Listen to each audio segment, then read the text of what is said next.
வணக்கம் மக்களே, எல்லோரும் எப்படி இருக்கீங்க? நல்லா இருக்கீங்களா?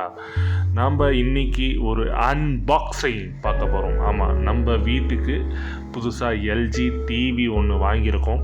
அந்த எல்ஜி டிவியை அன்பாக்ஸ் பண்ணி நம்ம பார்க்க போகிறோம். அதுக்காக இன்ஸ்டாலேஷனுக்காக கம்பெனிலேருந்து ஆள் வந்திருக்காங்க.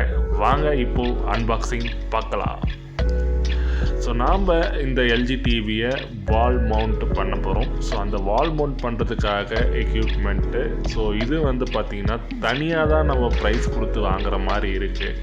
ஸோ நாம் வாங்கியிருக்க டிவி எல்ஜி 43UT7 இதுதான். ஸோ இந்த டிவி பார்த்திங்கன்னா UHD, அது மட்டும் இல்லாமல் AI சப்போர்ட் இருக்குது அப்படின்னு சொல்லியிருக்காங்க. ஸோ 43 இன்ச் டிவி வாங்கியிருக்கோம். வாங்க வால்மவுண்ட் பண்ணிவிட்டு இதோட யூசேஜ் எப்படி இருக்குன்றதை வேறொரு ரிவ்யூவாக நான் உங்களுக்கு சொல்கிறேன். இப்போதைக்கு நம்ம வெறும் அன்பாக்சிங் தான் பார்க்க போகிறோம். வாங்க பார்க்கலாம். ஸோ நமக்கு கம்பெனிலேருந்து ஆள் நம்ம ரொம்பவே சப்போர்ட்டிவாக இருந்து நமக்கு பொறுமையாக பண்ணி கொடுத்து எல்லாத்தையும் ஓப்பன் பண்ணி காமிச்சு எதுவும் டேமேஜ் இல்லை அப்படின்றத செக் பண்ணிட்டு தான் அவர் ஒர்க் பண்ணார். ஸோ அந்த அளவுக்கு பொறுமையாக செக் பண்ணி கொடுத்தாரு. எல்லாத்தையுமே ஃபிட் பண்ணி அழகாக மாட்டி விட்டுட்டு போயிட்டார். ஸோ நாம் இதோட ரிவ்யூ யூசேஜ் டிவி எப்படி ஒர்க் ஆகுது அப்படின்றத லேட்டாக உங்களுக்கு நான் சொல்கிறேன்.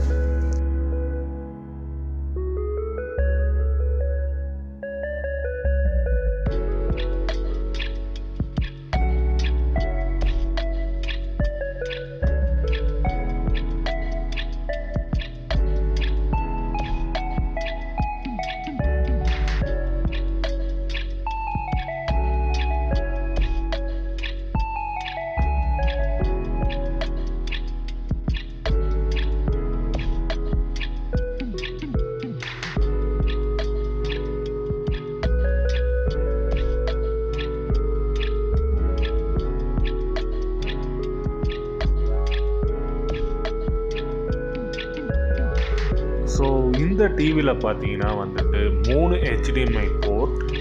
அதில் ஒன்று ERC கனெக்ட் பண்ணிக்கலாம், ஒன்று யூனிவர்சல் போர்ட். அது மட்டும் இல்லாமல் AVI கேபிள் போர்ட் கொடுத்துருக்காங்க. அது மட்டும் இல்லாமல் பார்த்தீங்கன்னா ஆண்டனா கேபிள் கொடுத்துருக்காங்க. USB போர்ட் 2 கொடுத்துருக்காங்க.